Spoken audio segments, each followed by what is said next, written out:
Late November. A stone house in Nazareth, cut into the limestone hillside because the stone is free and the labor is yours. Behind the main room, through a low doorway, there's a storage room, approximately 3 meters by 2. The ceiling is raw limestone. The floor is packed earth. The air is cool and dry and smells faintly of grain dust and the mineral breath of stone that has never been warm. 4 large ceramic storage jars contain emmer wheat, approximately 80 kilograms threshed and winnowed 2 months ago, the household's primary caloric reserve for winter. Beside them, 2 smaller jars hold 15 kilograms of lentils. 1 jar contains dried figs pressed into dense cakes, approximately 8 kilograms. A clay vessel of olive oil sealed with cloth holds 6 liters. The household's share from the communal press. A bundle of dried herbs hangs from the ceiling beam: hyssop, dill, cumin, a small quantity of salt in a cloth bag. And in the corner, on the ground, where the temperature is most stable, a ceramic crock covered with a damp cloth contains a sourdough starter. It is alive. It was fed this morning. It will be fed tomorrow morning. It has been fed every morning for longer than anyone in this household can remember. That is the complete winter food inventory of a working carpenter's household in first century Nazareth.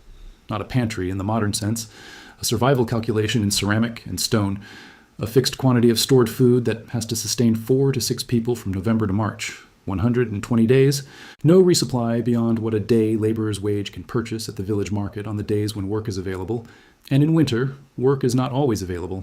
The construction projects at Sepphoris, the administrative capital 4 miles north where Joseph likely sought work, slow in the rain season. Agricultural day labor, the supplementary income that keeps households like this above subsistence during growing months, stops entirely between planting and harvest. There are days when no one in this household earns anything. The food in this room has to absorb those days. 80 kilograms of emmer wheat at approximately 3,400 calories per kilogram provides 272,000 calories. Divided among 5 people over 120 days, that is 453 calories per person per day from the wheat alone. The lentils add another 51,000 calories. The figs, another 16,000. The olive oil, another 48,000. Total stored calories, approximately 387,000.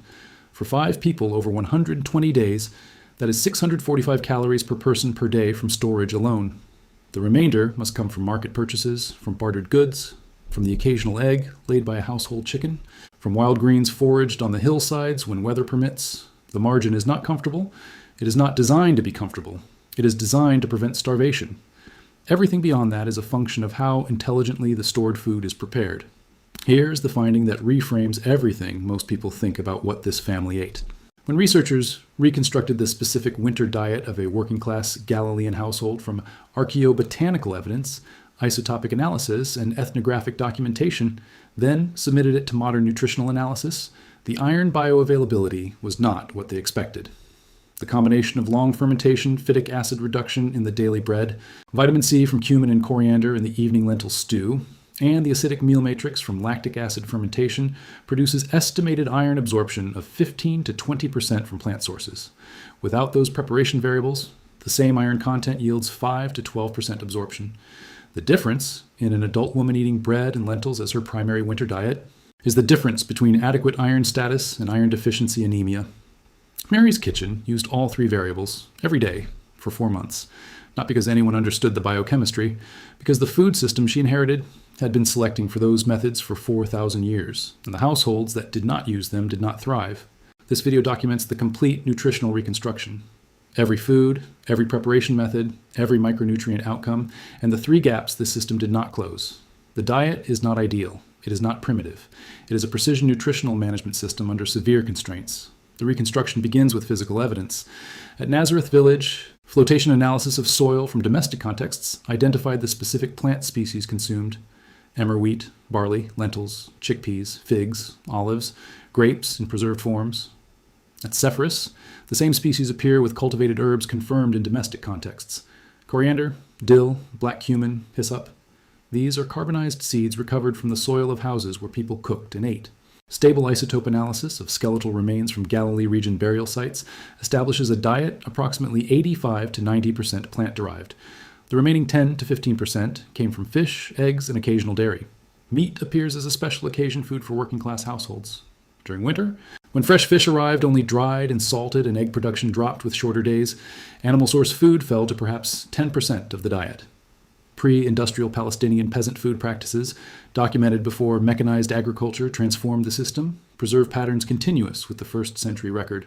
Daily meal structure: bread in the morning, a cooked dish of lentils in the evening with bread.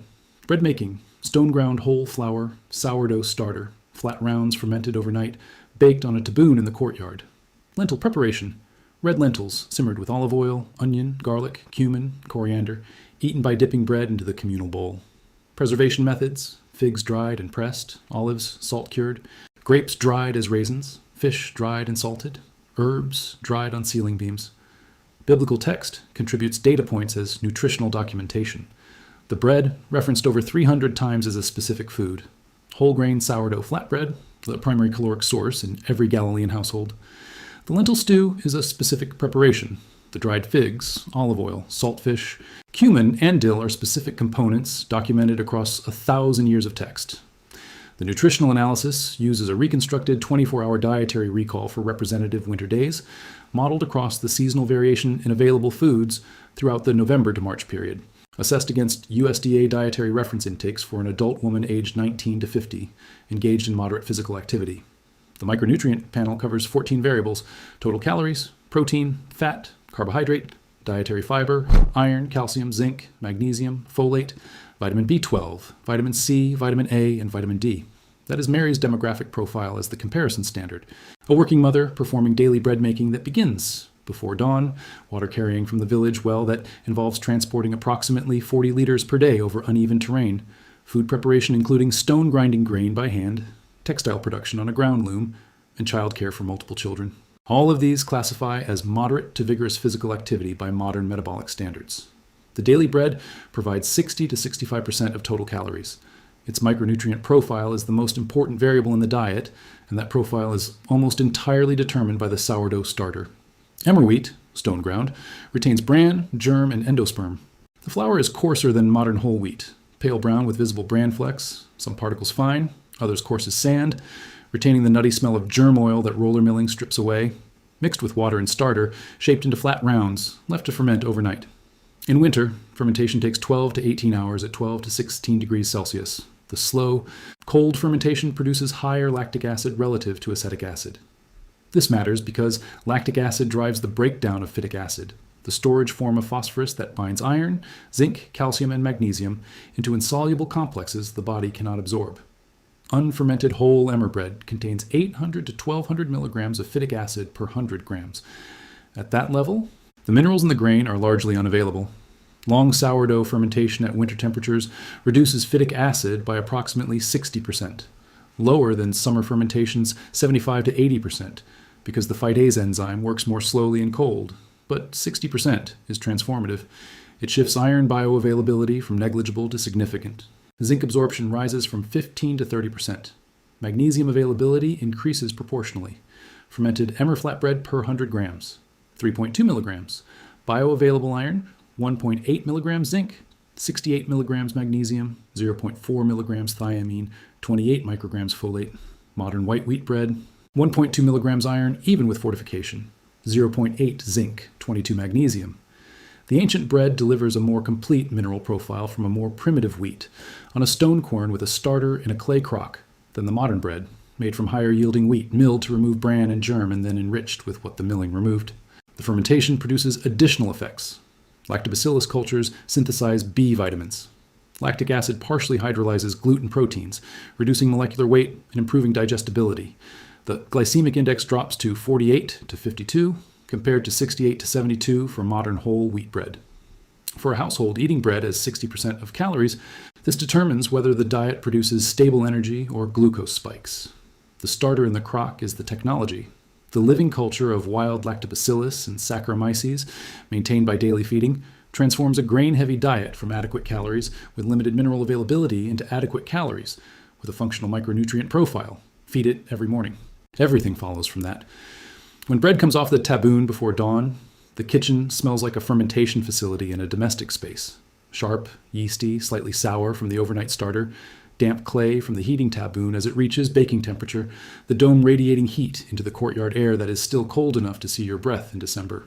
Hyssop on the ceiling beam, releasing its camphor and mint compounds into the warm air rising from the fire beneath the oven. olive oil warming in the small clay lamp that provides the only light before dawn, adding its faint green-gold note to the mix. The bread itself, pulled from the dome of the taboon where it was slapped against the hot clay surface, is thin and blistered on the side that touched the oven, soft and slightly elastic on the other side, with an uneven crumb full of the irregular holes that wild yeast fermentation produces. It tears rather than slices. The crust is chewy, not crisp. The flavor is distinctly sour, more acidic than any commercial sourdough available today, because the 12 to 18-hour cold fermentation produces a lactic acid concentration that modern bakeries, working with controlled temperatures and shorter proof times, do not replicate. This is what 60% of the daily calories taste like, every morning, for 120 mornings. The evening lentil stew, red lentils, lens culinaris, the small variety that cooks fastest. Salmon pink when dry, bright orange in water, progressively darkening as they soften and collapse, turning golden brown. The finished stew is deep amber from cumin-bloomed oil, thick enough to hold the impression of dipped bread. 200 grams of cooked lentils provide 18 grams of protein, 6.6 milligrams of non-heme iron, 358 milligrams of potassium, 90 micrograms of folate, 15.6 grams of fiber. The protein is high in lysine, wheat's limiting amino acid. Wheat is high in methionine, lentils limiting amino acid. Bread dipped in lentil stew produces a complete amino acid profile from 2 plant sources. This is the biological basis for the grain and legume pattern that emerged independently worldwide. Wheat and lentils in the Levant, rice and soybeans in East Asia, corn and beans in Mesoamerica. Not cultural coincidence. Nutritional selection pressure producing the same result from different crops. The cumin and coriander are not seasoning. They are functional nutritional chemistry. Their vitamin C, present in the same meal as the lentil iron, reduces ferric iron to ferrous iron in the gut, increasing non-heme iron absorption 2 to 4 times. The lentil iron eaten alone absorbs at 5 to 8%, yielding 0.3 to 0.5 milligrams. With cumin and coriander, absorption rises to 12 to 18%, yielding 0.8 to 1.2 milligrams. Over 120 days, that factor determines iron status. Cumin itself contains 66 milligrams of iron per 100 grams, higher than liver, spinach, any legume, or grain.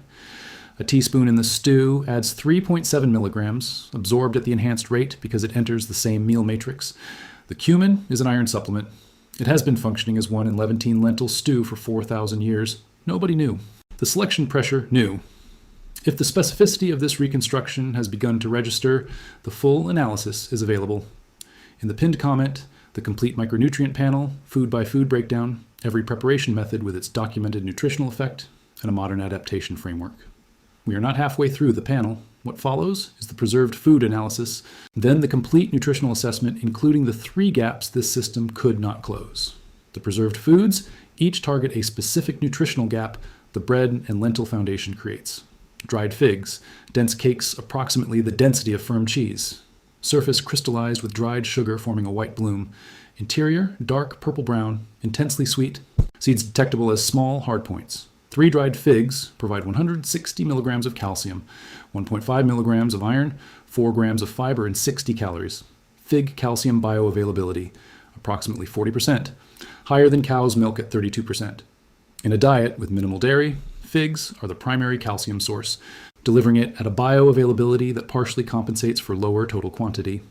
Olive oil, 2 to 3 tablespoons daily. Each provides 14 grams of monounsaturated fat, vitamin E, and the lipid substrate required for absorbing fat-soluble vitamins A, D, E, and K from every other food. Without adequate fat, those vitamins pass through unabsorbed. The oil makes the vitamin A in lentils accessible, the vitamin E in wheat germ accessible, the vitamin D in dried fish accessible. Remove the oil and fat-soluble vitamin status collapses, even though the foods containing them remain. The sealing herbs. Hyssop contains rosmarinic acid with antimicrobial properties, functioning as food safety technology for stored grains and lentils vulnerable to contamination. Dill reduces intestinal gas from the high legume diet. Cumin, as documented, supplements iron. These are the pharmacological component of the food system. Salt, not flavor. Preservation technology. Salt-cured olives provide sodium, which a plant-heavy diet lacks, and lactobacillus cultures from brine fermentation, supporting gut microbiome diversity and immune function during winter months when respiratory illness is the primary health threat. Dried salted fish, purchased when income allows, provides the only significant dietary vitamin D and B12 in the winter inventory. The complete macronutrient analysis for an adult woman in moderate activity. Total daily calories, 1,800 to 2,100. Adequate for winter activity levels at the lower end of recommendations, consistent with seasonal labor reduction. Subsistence, adequate, not generous. Protein, 65 to 75 grams, exceeding the 46 to 56 gram recommendation. The grain-legume combination solves protein adequacy. Fat, 45 to 55 grams, primarily olive oil and dried fish, meeting essential fatty acid requirements, predominantly monounsaturated. Carbohydrates, 280 to 320 grams, at a low glycemic load from fermented bread and lentils. Fiber, 35 to 45 grams, significantly exceeding the 25 to 38 gram recommendation. By fiber alone, the ancient diet outperforms approximately 95% of contemporary American diets. The micronutrient strengths: iron, 18 to 22 milligrams daily, meeting the 18 milligram DRI, from fermented bread, lentils with vitamin C spices, and cumin. This contradicts the assumption that plant-based ancient diets were universally iron deficient. They were not, when preparation methods enhanced bioavailability. Magnesium, 380 to 420 milligrams, exceeding the 310 to 320 DRI, from whole emmer and lentils. Modern refined grain diets typically deliver 150 to 250. Potassium, 3,200 to 3,800 milligrams, meeting the 2,600 adequate intake, from lentils, figs, dried fish. Folate, 380 to 440 micrograms, meeting the 400 DRI, from lentils and fermented grain. Critical for a woman of childbearing age, as folate deficiency is the primary cause of neural tube defects. The iron bioavailability deserves emphasis as the most surprising result. Estimated absorption at 15 to 20% versus the standard 5 to 12% for plant iron. 3 enhancing factors operating in the same meal: lactic acid, reducing phytic acid, and gastric pH, vitamin C from spices, converting iron valence, and the combined acidic matrix amplifying both effects multiplicatively. 18 to 22 milligrams at 15 to 20% yields 2.7 to 4.4 milligrams absorbed daily. The requirement is 1.8 milligrams. The diet meets it with a margin that collapses if any single enhancing variable is removed. Now the gaps, documented with equal precision. Vitamin D, 2 to 4 international units daily from dried fish. The DRI is 600. The gap is enormous. Nazareth at latitude 32.7 north provides UVB sufficient for cutaneous synthesis 3 to 4 hours midday even in December, and a working woman performing courtyard tasks received some exposure. But winter cloud cover reduces UVB transmission.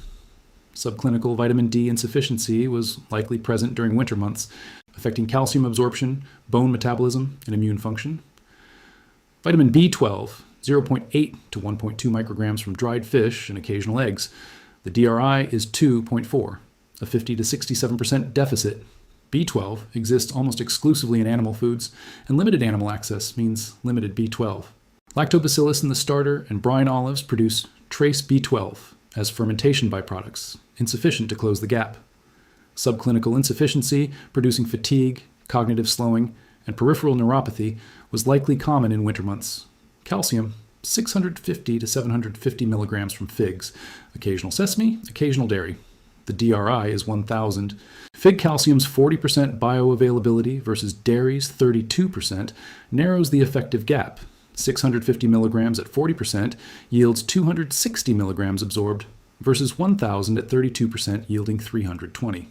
The gap in absorbed calcium is smaller than total intake suggests, but does not close. Calcium adequacy is marginal.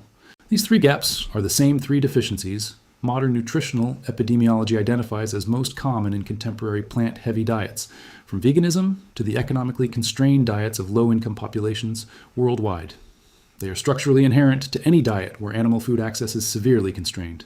No combination of plant foods available in first century Nazareth or anywhere on the planet in any century provides adequate vitamin D, B12, and calcium without animal sources or modern supplementation. The diet managed these gaps better than the constraints should have allowed. The fermented foods provided trace B12 as a metabolic byproduct. The dried figs provided calcium at higher bioavailability than the dairy sources the household could not consistently afford. The latitude and outdoor work pattern provided some vitamin D through sunlight, even in the winter months. But the gaps persisted. They are real. They are measured. And presenting the ancient diet as nutritionally complete without acknowledging them would be analytically dishonest in exactly the same way that presenting it as nutritionally primitive without acknowledging its measured strengths would be analytically dishonest. The panel shows both. The panel is the record. The complete panel shows a food system producing a micronutrient profile more complete than its ingredient list predicts. The completeness comes not from the ingredients, but from the preparation methods. Fermentation enhancing mineral bioavailability, spice combinations enhancing iron absorption, food pairings producing complete protein, preservation maintaining nutritional function across 4 months. Remove the methods, keep the ingredients, and the profile degrades. Unfermented emmer bread delivers 60 to 70% less bioavailable iron. Lentils without cumin yield iron at half the absorption rate. The ingredients are necessary. The preparation methods are what make them sufficient. The system was not designed. It was selected. Over 4,000 years of agriculture in the Levant, food practices that produced healthy outcomes persisted, and those that did not were abandoned. Nobody conducted an analysis, but households that fermented bread had better mineral status, and fermentation became universal. Households that cooked lentils with cumin had better iron status, and the combination became standard. Households that paired grain with legume had better protein nutrition. The pairing became the foundational meal. The knowledge was embedded in practice, not in any practitioner's understanding. Mary did not design the system. She inherited it. She learned it from her mother, who learned it from hers, through a chain of transmission that stretches back to the earliest agricultural settlements in the Levant. She executed it daily, beginning before dawn when she or the eldest daughter uncovered the sourdough crock and mixed the starter into the morning's flour, continuing through the grinding of grain on the stone quern that was among the most physically demanding daily tasks in the household. Through the shaping of the dough and the firing of the taboon and the preparation of the evening lentil stew with its specific spice combination. She did not know what fermentation did to phytic acid, what cumin did to iron, what figs did for calcium. She did not have a framework for knowing those things. What she had was a set of non-negotiable practices. The starter must be fed. The bread must be fermented overnight, not baked immediately. The lentils must be cooked with cumin. The figs must be stored for winter. The olive oil must last until March. These were not preferences. They were the operating instructions of a food system that she received as tradition and executed as daily labor. The system worked through her without requiring her understanding of its mechanisms, the way every evolved system works, through the organisms that execute it without requiring their comprehension of the selection pressures that shaped it. The sourdough starter crock is the physical evidence. A living community of wild lactobacillus and Saccharomyces maintained by daily feeding for longer than recorded history. Every morning a portion goes into the bread dough. Every morning fresh flour and water replace what was taken. The culture cannot survive more than 48 hours without feeding. If it dies, a new starter must come from a neighbor, because establishing one from scratch takes 7 to 10 days, and the household cannot go without bread. The daily feeding is the single most critical task in the winter kitchen, not for taste, because the bread's nutritional function depends on it. At the end of March, the storage room is the same stone walls, the same packed earth, the same cool mineral air, but the jars are lighter, the lentils nearly gone, the last fig cakes eaten, the oil down to the bottom third, the herb bundle smaller, stripped over 4 months. The first barley of spring harvest arrives within the week. Fresh greens foraged from hillsides will close some micronutrient gaps. Eggs increase with longer daylight. The constraints of winter ease. The sourdough starter crock is still there, on the ground in the corner, covered with its damp cloth. Fed this morning, same as yesterday, same as every morning for 120 days. The cultures inside are alive. They have been metabolizing flour and water and producing the lactic acid and B vitamins and phytic acid reduction that made every morning's bread nutritionally functional for every person who ate from it, every day for 4 months. The culture does not know what it is doing. It does not need to know. Tomorrow, someone will remove the cloth, take starter for the dough, add flour and water, cover it, set it back. The culture will metabolize the new flour. It has done this for 4,000 years. It will do it again tomorrow. That is what the analysis found.